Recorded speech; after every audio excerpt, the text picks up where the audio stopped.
67편. 하나님, 우리에게 은혜와 복을 내리소서. 환한 얼굴빛 비추소서.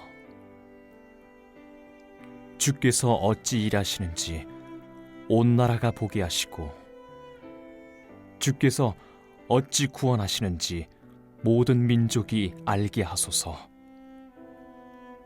하나님, 사람들이 주께 감사하고 주님을 기뻐하게 하소서.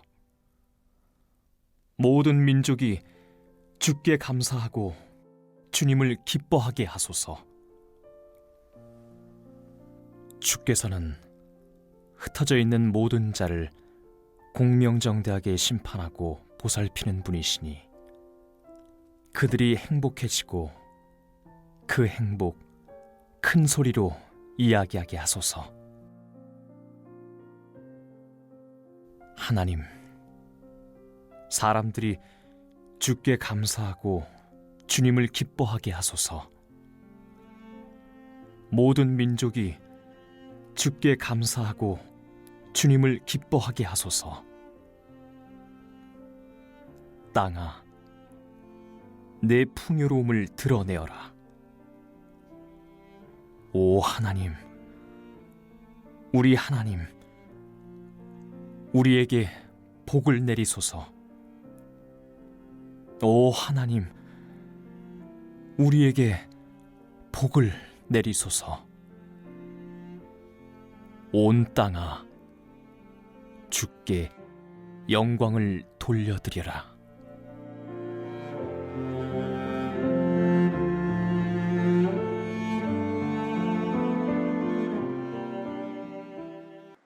시인은 하나님이 자신과 이스라엘 공동체에게 복을 베풀어 주시기를 기원합니다. 그는 하나님이 우리에게 은혜를 베푸시고 복을 주시고 하나님의 얼굴빛을 우리에게 비추소서라고 기도하는데, 이 기도는 하나님이 아론과 그의 자손 제사장들에게 이스라엘 백성을 축복할 때 사용하라고 가르쳐 주신 기도문과 내용이 흡사합니다. 제사장의 지침 기도 내용에는 하나님께서 자신의 백성에게 복을 주시고 그들을 지키시고 얼굴을 그들에게 비추시고 은혜를 베푸시고 얼굴을 그들에게 향하시고 평강 주시기를 기원하는 6문장이 들어 있습니다. 기도 내용 중에서 하나님이 자신의 얼굴을 누군가에게 비추는 모습은 하나님의 얼굴빛을 드시는 모습 또는 하나님의 얼굴을 누군가에게 향하는 모습과 같은 표현으로 하나님이 그 대상에게 나타나셨고 그를 향하여 보고 계시는 표면적인 모습과 하나님이 그를 기억하시고 그에 대해 관심을 갖고 살피시는 내면적인 태도를 함축합니다. 욥기에서 하나님 등불이 욥의 머리에 비추었다 하는 표현도 이 같은 맥락으로 볼 수 있죠. 29장 3절 참조하세요. 이처럼 하나님 얼굴이나 등불이 누군가를 비출 때는 하나님이 그 대상에게 은혜와 평강, 축복과 호의, 구원 등을 베푸시는 결과를 기대할 수 있습니다. 하나님의 빛이 그 사람과 함께 한다면 흑암과 같은 어려움과 고통 속에서도 안전하게 나아갈 수 있습니다. 그러므로 시인은 하나님의 관심과 은혜가 자신의 공동체에 지속되기를 갈망하며 기원하는 것이죠. 한편 이에 반대되는 상황 표현으로는 하나님이 얼굴을 누군가로부터 숨기시는 행동을 들 수 있습니다. 이런 표현은 하나님이 그 사람을 잊었고 그가 처한 고난과 어려운 상황에 참견하지 않고 침묵과 무관심으로 반응하시며 그를 대적처럼 여기신다는 뜻을 은유적으로 나타냅니다. 하나님이 얼굴을 숨기실 때라도 그분의 은혜를 갈망한다면 우리는 얼굴을 하나님께 들어야 하며 하나님의 얼굴을 구해야 합니다.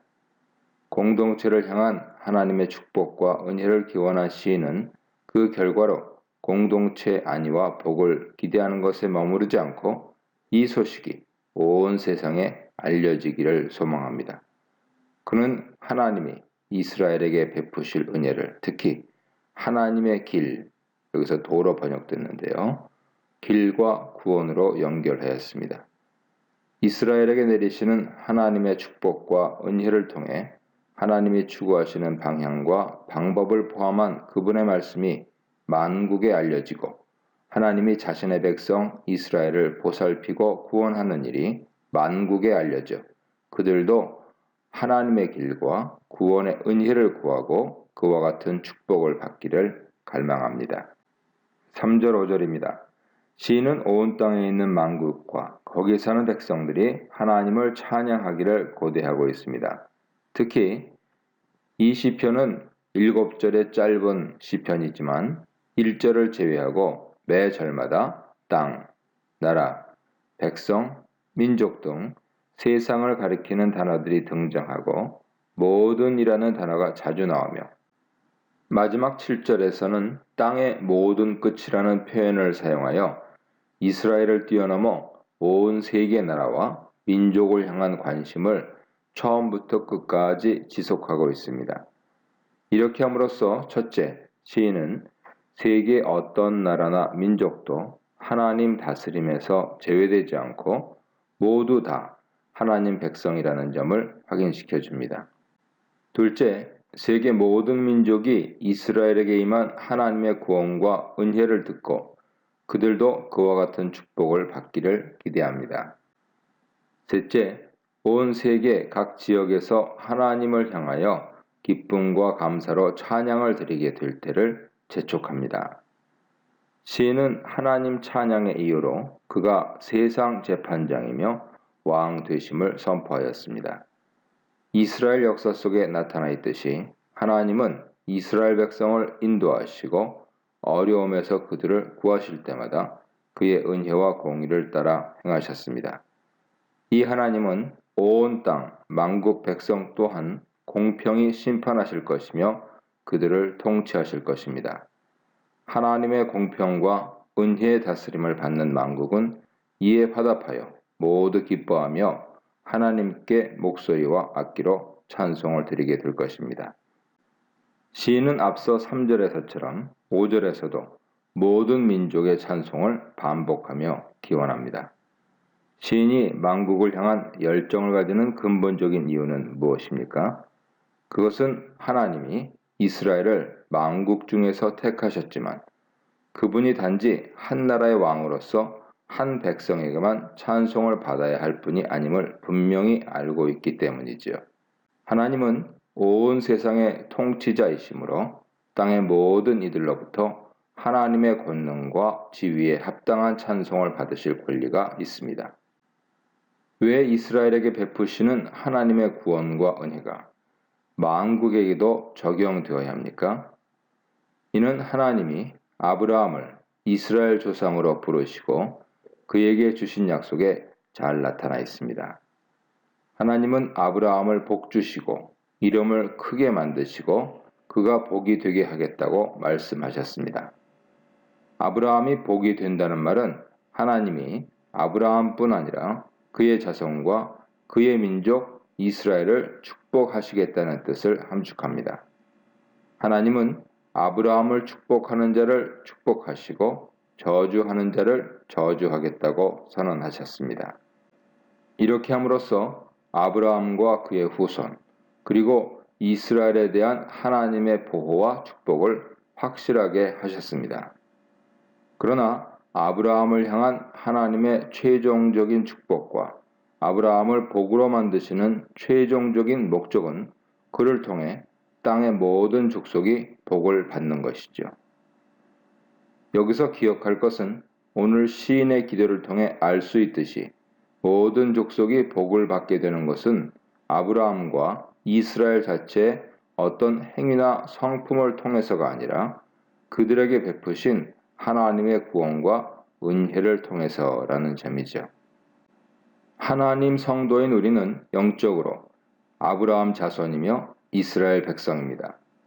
그러므로 우리에게 베푸신 하나님 은혜와 구원을 통해 아직도 하나님을 모르고 예수를 구주로 시인하지 않는 이들은 하나님 백성이 되고 그분을 찬양하는 이들이 되도록 기도하며 선포해야 합니다. 6절, 7절입니다. 시인은 하나님이 이미 자신의 공동체에게 내려주신 축복의 예로서 땅이 소산을 내었다고 말합니다. 이스라엘 땅에서 소산이 나는 것은 근본적으로 하나님이 그들에게 소산으로 축복을 주실 것을 작정하셨다는 뜻이죠. 건기와 우기로 이루어진 이스라엘 땅에 하나님이 때를 따라 햇빛과 비를 주셨고 파종과 추수의 혜택을 주는 이른 비와 늦은 비를 내리셨으며 우박이나 폭풍을 보내지 않으셨고 병충해를 막아주셨고 곡식으로 풍성한 열매를 맺도록 하셨으며 약탈자나 이방인의 침략이 없게 지켜주셨음을 의미합니다. 이처럼 땅이 소산을 낸 것은 무엇보다도 하나님의 축복과 은혜의 결과죠. 하나님의 복을 구하며 기도를 시작한 시인은 마칠 때에도 다시 그분의 축복을 간구합니다.